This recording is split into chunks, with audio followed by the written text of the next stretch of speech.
Hello people off the internet. Bad day today. I've got to take the van to a guy over the Irish border, which we can drive to. We know a back road. We've got to take the van to a friend of mine who is a classic VW van restorer enthusiast. And the reason for that is I have oil in the cooler again. You'd know this if you follow me on Instagram. So there's a link down below in my comment section. So, not the comment section, description section. So anyway, just about to set off in the glorious rain. The wife's going to meet me and follow me in. We're going to get this van dropped off. The plan is to strip the head, skim it, pressure test it, put it all back together. Hopefully it's maybe just a head gasket issue. If not, the next option is that the block's done, and then if that's the case, we are in new engine territory and the hunt begins. So not a lot happened in the van build after the last video that you've just seen last week. I've been kind of putting all my money to one side, waiting for this this to be resolved. I had the oil cooler changed. That had no effect. Well, it did have an effect. I had no oil in the coolant for a while, and then the other week I seen oil starting to come through and my coolant disappearing. So let's take a drive, I think. Okay. It's going to be expensive. I can just feel it in my water.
Well, I've had some shitty news.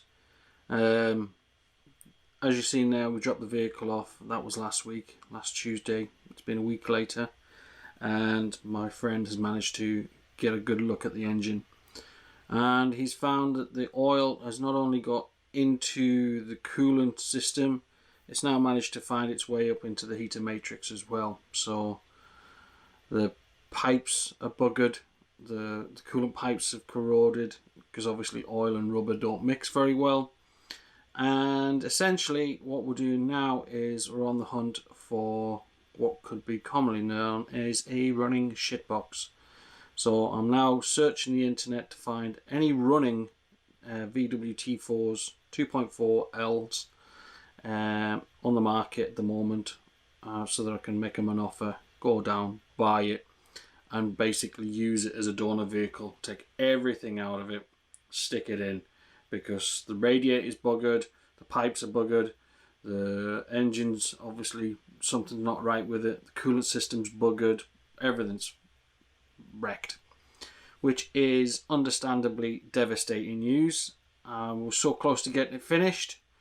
It's now end of January. so you can imagine it's the 344th day of January. That's what it feels like, especially after Christmas. But what can we do? I've invested too much money in it. The bodywork is sound. The camper conversion's pretty much 75-80% done. I just can't afford to sell it as is. Nobody's going to buy it as is. It runs, but for how long?